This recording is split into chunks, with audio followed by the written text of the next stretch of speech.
ఆత్మానుసారంగా నడుచు మార్గము.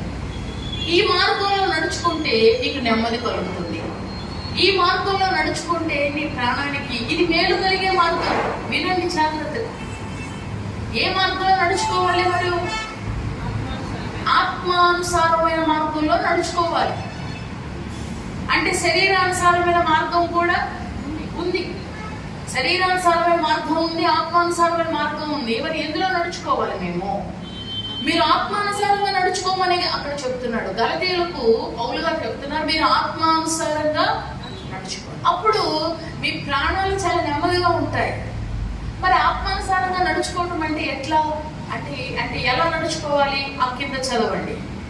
అదే అధ్యాయంలో ఆత్మఫలం చదవండి. 22వ వచనం. ఆత్మఫలం ఏమనగా ప్రేమ, సంతోషం, సమాధానం,